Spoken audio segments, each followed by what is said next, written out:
am I looking on video today? Because, you know, I have to make sure that I'm looking video ready. What? We're all about the content. Yeah, we're all about the content. We're in the field right now. All right. Okay. Yeah, and I'm gonna go ahead sideways like that, so we have two people in it. Okay. So the park consists of an equestrian park, walking trails, biking trails. There's a dog park on the other side. And over on the other side are the stables where the county mounted police, they keep their horses in. So when they do competitions and everything, they're back here in this area. And then also, So you got a free show. yeah. And then also, you know, when they walk the Clydesdales, you'll see them. When Kaya was really small, her first experience with a horse was one of those, and the officer said, "Wow, you are really brave," but she loves horses. Okay. So there's a turtle pond all the way to the right, but it's I think it's not 300. It's just over, or 350. It's just over 300 acres. Right. So it's wonderful. So, you know, when I bought this space, I didn't really necessarily know the history back there, and coming into having an opportunity to buy this, and which I'm still buying it, of course, and to be the caretaker, that whole experience was a magical experience too. That's a sequel conversation how I got here, but I was not aware until the gentleman who used to be the park ranger here told me the whole story. So it's wonderful. I mean, it's nice to have that back there. We would go back there and do walking through the areas. I know. A lot of people go back there run. Like, you know, I go back there to mountain bike. You got a hidden gem. I do. Most people say that. They come here, and a lot of folks have driven past here for years, and they don't know that all of this is back here, which is actually kind of nice, right? Yes. And they don't know this is snug back here. They don't know that there's this much space back here. But when I came, it literally gave me an opportunity to have like a template to work with. I didn't draw out designs. It was all divinely guided. You know, I'm digging stuff up back here and wait until we go back in the water garden. And you can imagine people coming and see holes and things dug up back there and not understanding what I was doing. But as I mentioned, the space is a permaculture space. Initially, the infrastructure that was put on in were, you know, some of the canopy trees and the mid-level trees, and all the shrubs and things. And I'll point out certain things to you. And then we started adding edibles, right? Perennial edibles, fruit, nut, and berries. We have a lot of fruit trees. My last count, we had over 100 fruit, nut, and berry trees. But that I stopped counting probably a couple of years ago. That's something that we want to adopt. We started doing the beekeeping now 2 years ago. Okay. So, yeah, so one of my childhood friends, that's his whole focus.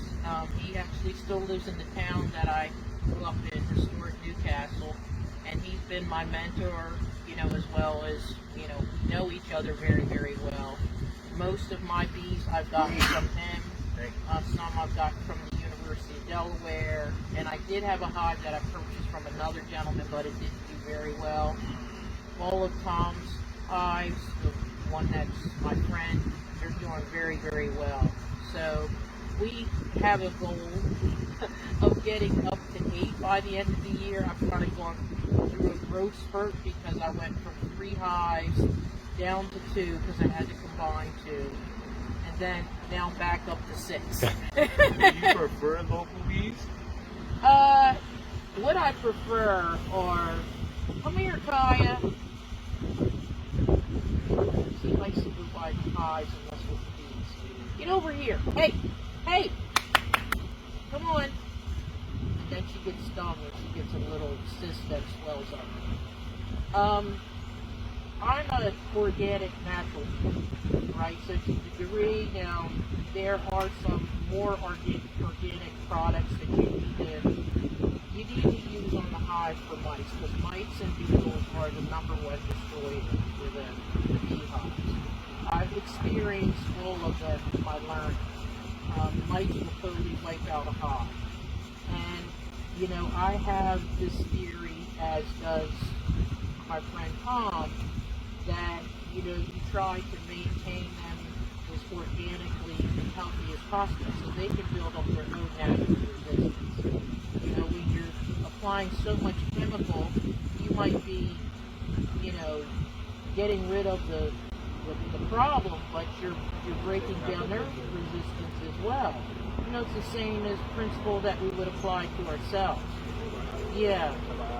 Yeah. So, you know, I say know your beekeeper, that know the people that you're buying the bees from, and what it is you want to do. You know, because there are all different types of beekeepers out there. You know, I have folks I know down the road, and they are maintaining African bees, and I would never have an African beehive because even though they're some of the highest honey producers, they're extremely aggressive. And with this being a healing center, an education center, plus I want to enjoy myself when I'm working with the bees. These guys are pretty docile. You know, there's a combination of the Western and the Italian bees and some other genetics that he's mixed in with some of his hives. But, you know, I can go over there and do some things without even having my bee suit on. You know, because first of all, they move much faster than me.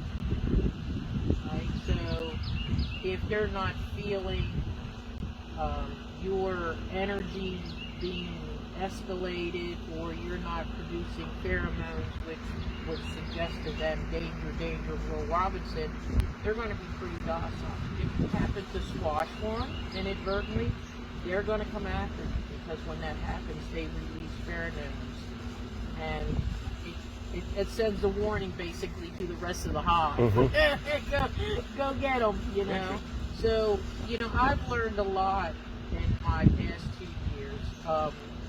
You know, and I attribute that to working with Tom. You know, he has a philosophy that I align with, and I think that's the most important thing. 5 years, no perfectly right, perfectly wrong way, but it's finding a person who you align with philosophically.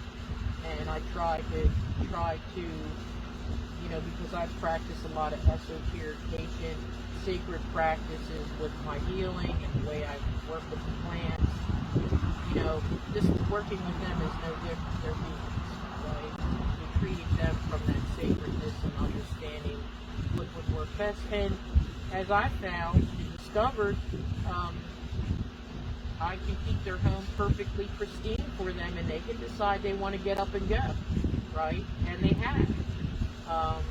You know, I've had a number of times where they've absconded, and that, you know, that then brings forth the reality that their main purpose is really to do all the pollinating. The honey is a byproduct, right? And that's another thing. We don't harvest from the bottom box. Anything from the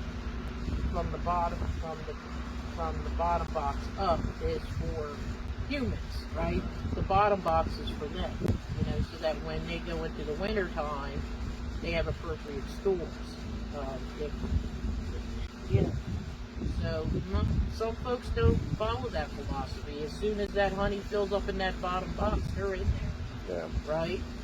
So it's just, and those are some of the things that we try to educate folks around here that we might do a little more uniquely, is really tying into sacred practice, reverence, you know, because the world is changing, we're ascending, and, you know, we're supposed to be governing ourselves from our heart space, and it's not, and humans realizing that they're not the only beings that exist in this whole universe, and the purpose of why these beings are here, right?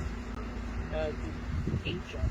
You know, we have everything that we need here to sustain ourselves. It's just that we've gone outside of ourselves because of our ego. Yeah. So that's the thing on the bees. We've also started doing propagation of the plants last year. So you see some elderberries over here. Have like 30 elderberries probably down here, right over here in this area.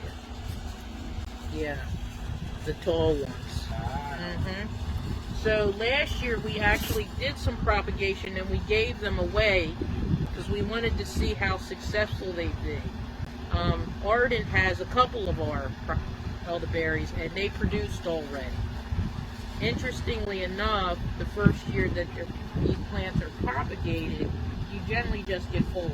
And I'll show you as we walk around, you'll see some mature ones, some other ones that we propagated. You'll see a second year, third year propagation. But some of the ones that we sold last weekend actually had flowers on them. Oh, okay. Which, that's unusual. That means they're going to get berries. Yeah. So everything grows big because they're talking. Right? The plants do some unusual things because of the existing ecosystem. Like right there in front of the beehive, you've got a hazelnut. This is the original orchard there. This is the first. We can actually go this way and come around.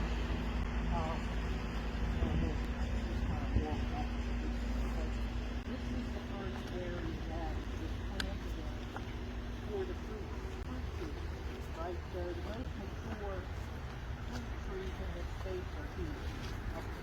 Right here in the front, we've got peach trees, we've got plum, apple, pear, hazelnut, another pear. We have small pomegranates in here, pawpaws, persimmons, fig trees, just in this area, right? And you have comfrey in here, which comfrey serves medicinally, and you can use it for tea, gastrointestinal standpoint, also helps with bleeding and things like that. So that would be called kind of like a miniature polyculture, where you're putting things together that have multiple benefits. Again, that's a permaculture concept. These are also act as nitrogen fixers because they have a deep root. They come down into the ground, they pull everything up to the surface. So what you'll see I'll have a lot of that planted around the different trees as we go through things. But like I said, right at this is all food, native, medicinal. You have Solomon seals, which are the shoots are edible, just like and you put those in Asian meals and things like that. It's also medicinal as well. So to the degree now, anything that we add into the garden, we want it to be edible or medicinal. Okay. And because we already have a nice infrastructure of native perennial plants to draw from.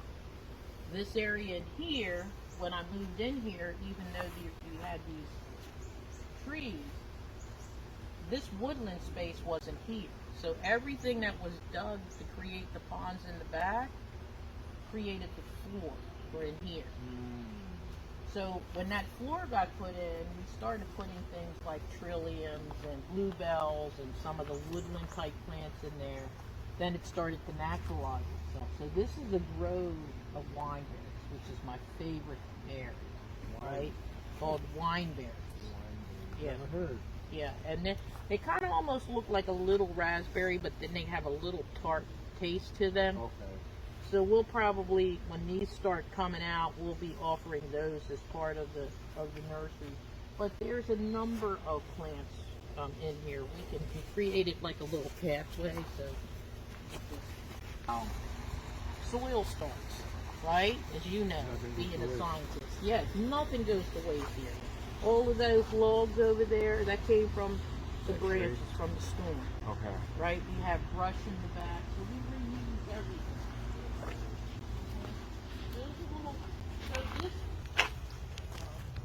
Do you have any poison ivy? There's some on the other side. Where it shows up is where it's appropriate for it to show up because, poison ivy is a protectant. but it's not where you need to be concerned. It's on the outskirts. If you're highly cut and grow areas, this is for our greens. So before we had our greenhouse, we created this cattle panel hoop, right? That was our, how should I say it? I don't want to say a certain term, but it was our dollar store version of a greenhouse. Okay, let's put it that way. And What's this purpose? well, you can cover this and make it a hoop house. Okay. Right? So in the wintertime, we have a greenhouse cover that we can put in it. So you can actually grow things when it's not. Yeah. Yeah. So, and we'll probably put a shade cover over this as the sun, but we also have some protection from the piece of dogwood. These are all kiwis. Huh. These are all going to sprout this year. We'll get tons of these. Okay. They're little tiny, very, very sweet. Okay. So we were gifted these T-posts, and Bob and I went over to the person's split case, and she said if we could dig them up, because they had some cement around them, we could have them. So we did dig them up. There's a fellow coalition member, and we put them in here. So as these want to go, we cut these back significantly so it could stimulate growth. Okay. But they should, we saw the things on there to suggest that we should be getting some lots of kiwis. So again, yes, this area here was the original, and we get all kinds of fruit just in this space. But as you'll see, we have many others. Where did come from? Fig trees up there. There's one right there in front of the beehive. These are all medicinal. We have black cohosh, which is a native. Black cohosh, very Yeah. good for ventrocycle. Yes. What's the other one? Menopause. Yes. And polycystic syndrome. There we go. Yeah, I know you like this. You're scientist herbalist. We're gonna make you the fusion. Oh, yes.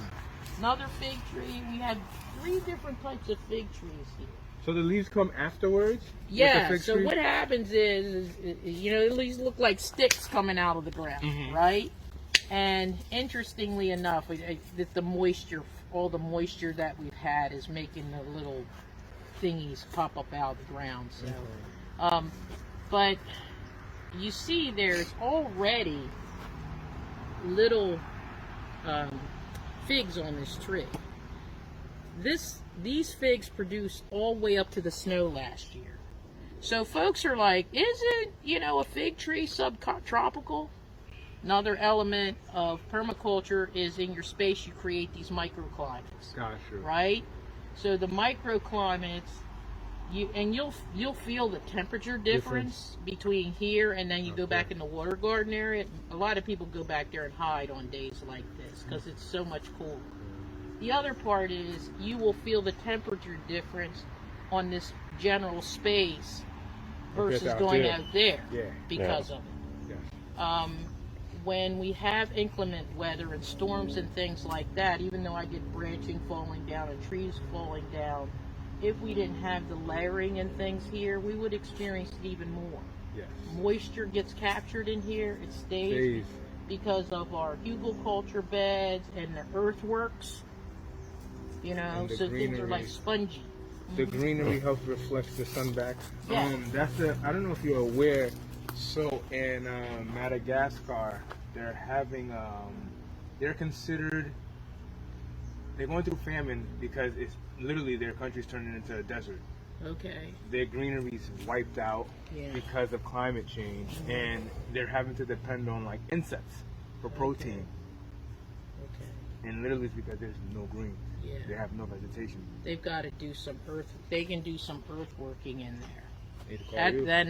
That's one of the things in permaculture is you will learn about how to work with these spaces in different climates and in the ones that are very arid. The biggest problem that happened in the Middle East, which I'm going to say on film, was the United States doing, right? You take away they take away the land and things from folks, and then they have nothing. But it was the overuse of chemicals, the overuse of equipment. That's you go and you scrape off the ground. You're taking out all the organisms. You're taking out everything, right? And then you're putting chemicals on top of it. It's like, can you imagine you laying there being the ground and somebody doing that to you? Like when people relax their hair. Yes, exactly.